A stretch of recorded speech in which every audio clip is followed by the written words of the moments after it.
Hey guys, fun stuff today. I got my order of bare root trees in from the nursery that I ordered them from. They came in last night.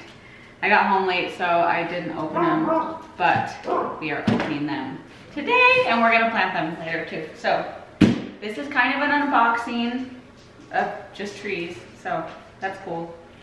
But I'm excited. Let's go. So I will link the nursery down below. It's Bob Wells Nursery. They're out of Texas. And this is the second time I've ordered from them. I did order bare root blackberry plants. I think it was Rosenberg blackberry, maybe? Rosenbaum? I don't know. I ordered bare root blackberry plants last year and they arrived in great condition. They were awesome. They all died, but I don't think it was the nursery's fault. I think it was my error.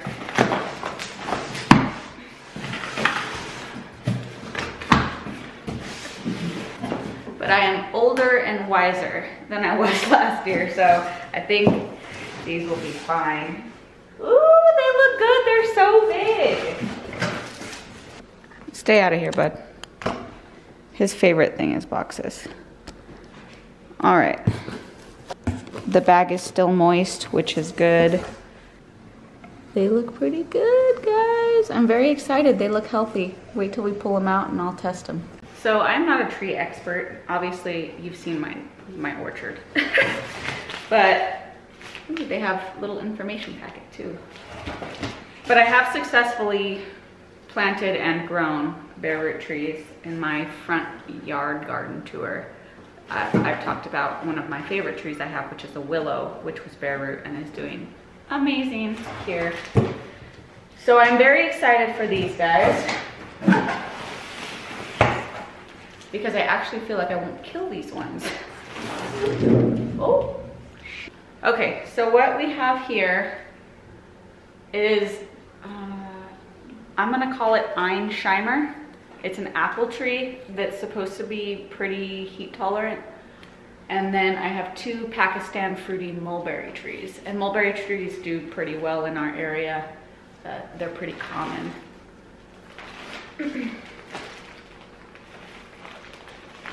So a couple things you wanna look for when your bare root fruit trees arrive is you want the roots to still be moist and either encased in some sort of like paper bag, moist paper bag wrapping, or some nurseries do these gel things. I have no idea what they are, but they feel like little jellies.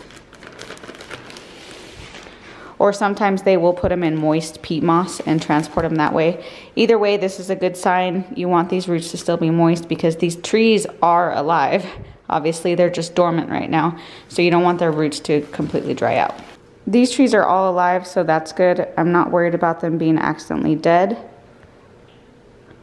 But you can do like a little scratch test just to make sure. And yep, that guy's still green. Everything's still good, alive. You can also just take one of these branches and kind of bend it. Don't bend it too hard. But obviously if the branches are soft and supple, then the tree is still alive. So best practices for taking care of your bare root trees once you get them. You really want to unbox them and get them planted as soon as possible. And I mean within 24 hours, preferably.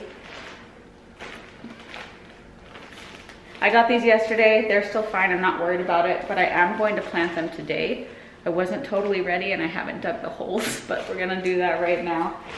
And what you wanna do is soak these roots in water for about 2 hours prior to planting, and then, you know, immediately plant them in the holes you have for them. You don't wanna leave them longer than that. You don't want any rot or anything to start forming. It's just to rehydrate the roots before they go in the ground, and it can also help to bring dormancy. Ooh. Just noticed this guy is actually budding out already, and this is the mulberry tree. That makes me so excited.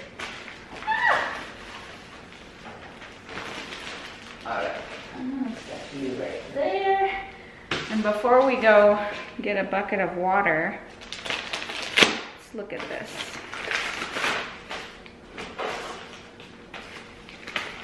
These trees are in very good shape. I am very pleased with, and they're huge. Each of these trees was only $25. So this is a cool nursery. So, pretty good instructions. Not the most detailed I've ever seen, but good instructions nonetheless. So let's get these trees soaking, and then you can watch me struggle to dig 3 holes for the next 2 hours. So I just got a 5-gallon bucket here with water. I don't know if all of these will fit, but I'm gonna try. It was the only 5-gallon bucket I could find that didn't have holes in it. So all this jelly stuff that's in the bottom, I'm not gonna try and pick it off the roots. It will come off in the water. I'm not really sure what it is.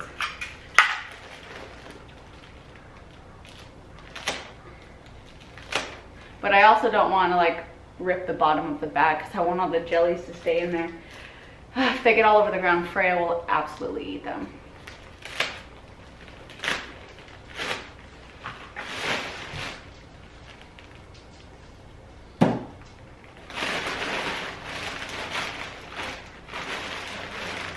Woohoo! Look at these guys. They look so good.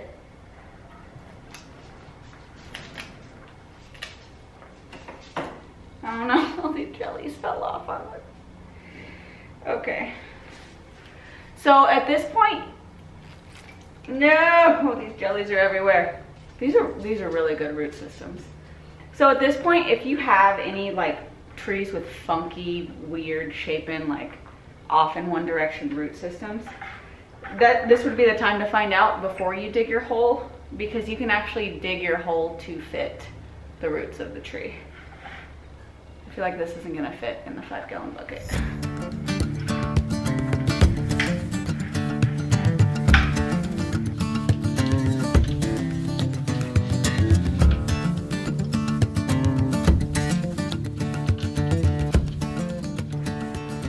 Okay, they fit, but I need to add more water because they don't go all the way down.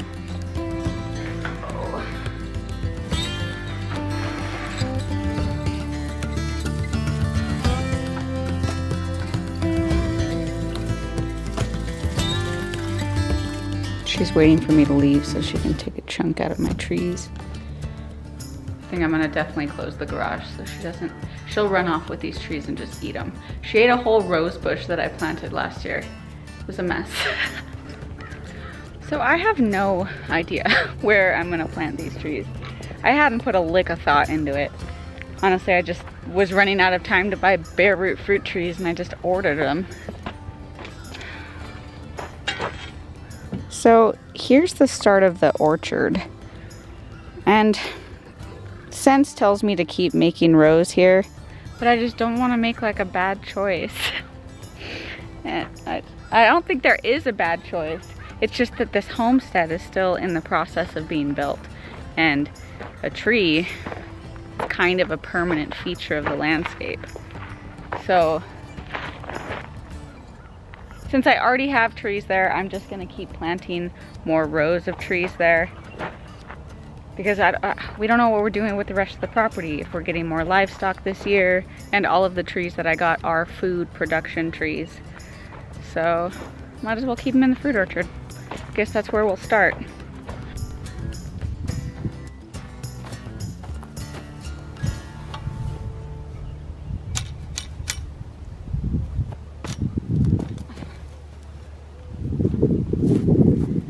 This is gonna take me so long.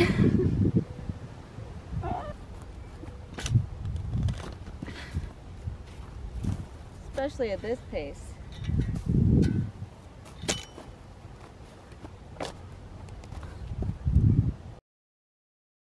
Guys, I just found clay in my sandy soil. I have always wondered why there's this line of Bermuda grass that Like always grows every year. It's great. So I was like, is there like a water pipe or something under here? But this is clay. Look at that. I've never found clay in my sand before. Usually when you dig down, get to about a foot, it just hits like straight sugar sand. The really light, really fluffy, just sugar sand. That kind of changes things. If there's clay here in this strip of land, how does that even happen? I'm gonna keep digging and I'll update you guys.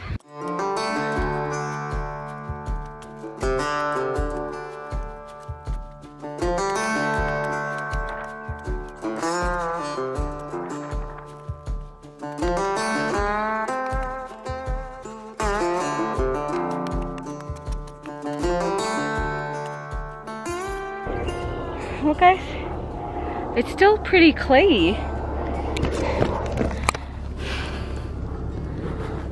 This is the first time I have ever dug and found clay on this beach that I call my home. All right, well, 1 hole dug, 2 more to go. I'll get back with you guys in a second. All right guys, all done. There's 1, 2, and 3.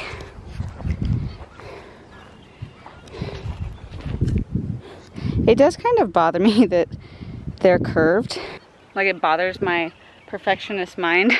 But the problem is I planted the fruit trees on a curve because I followed the fence line. And if I don't put these holes in the steeper curve, they're not going to be the correct distance away from the other trees. So, oh well. Shouldn't get too ahead of myself. I still might kill them. So once you have your hole dug, you're going to want to fill the hole about halfway with your like garden soil mixture along with the native dirt that you have. So when you're doing your native soil / garden amendment or compost or whatever you're mixing that with, you want the compost and foreign soil mix to be 25% of the mixture, and then your native soil 75% of the mixture. So you don't want to just throw these bare root trees in like really crappy soil with 0 amendments at all. But also, if you plant them with like purely bagged garden soil or compost or whatever you're using, they're gonna be in a really, really good environment until those roots expand beyond the hole you created straight into the native soil, and it'll be a shock to the system. So you want that mixture, 75% native soil, 25% additional whatever you're gonna use. So here I'm using a mixture of bagged garden soil and bagged compost that my wonderful mother bought for me. Now ideally you would pre-mix the entire soil mixture, but since I'm doing this alone and I would be unable to lift a container of soil into the hole without someone helping me hold the tree, I'm just improvising.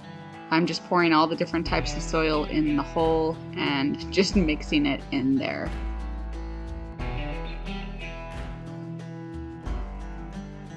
After you have about 50% of the hole filled, you're going to want to fill it more than halfway with water before you place the roots in the hole. This process includes quite a bit of water because you don't want air pockets in the hole after the tree is planted. So the water during the planting helps to settle the soil around the roots. And then once my hole is filled with the soil mixture and the water, I'm just going to mix it up a bit to make sure all that water is absorbing into the soil and settling it down.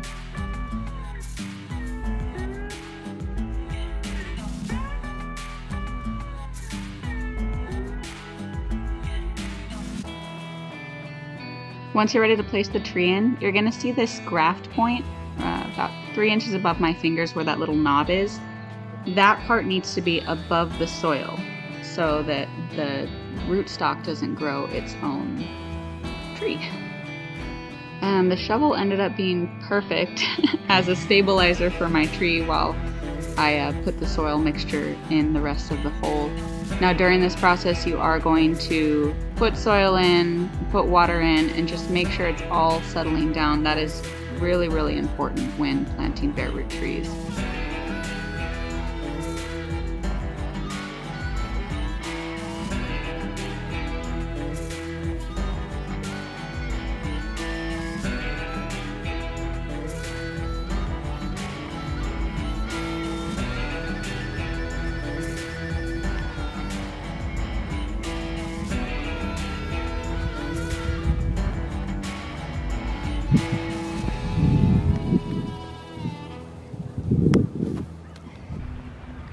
I'm all done and I'm filthy.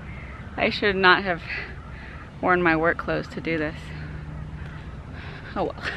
So the apple tree, the Einsheimer apple tree, the graft point was like less than an inch away from the top of the root system. Now, all of the trees that I bought are grafted, and what a grafted tree is the root stock, the roots of the tree are actually from a different tree, essentially. It's going to be some sort of type of tree that's hardier or more productive, something like that, and they graft the rootstock onto the tree of the fruit that you'll be getting.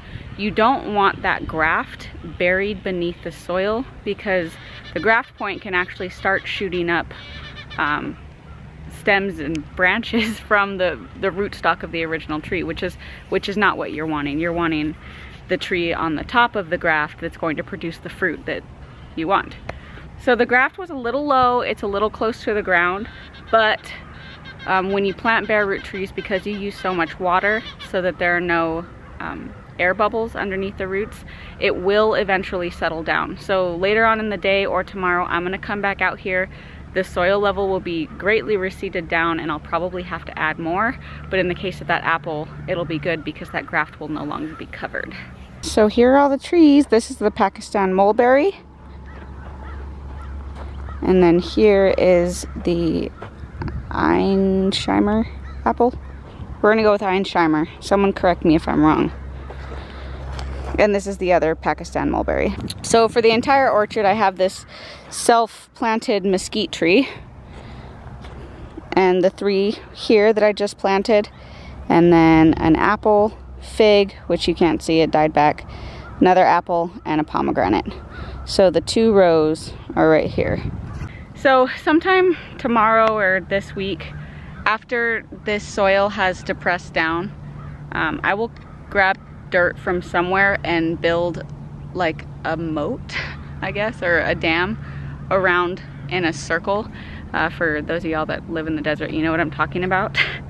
But it's essentially gonna help retain water. So back when I planted this, I had made a well, but now it's all covered in wood chips. And it's just highly beneficial for water retainment and water catchment in the desert. So, not completely done yet, still got work to do, but they are in the ground and I'm so excited. They're so big. Guys, I'm so excited. I'm gonna clean up my mess, guys, and clean up me. And I will catch you guys on the next one.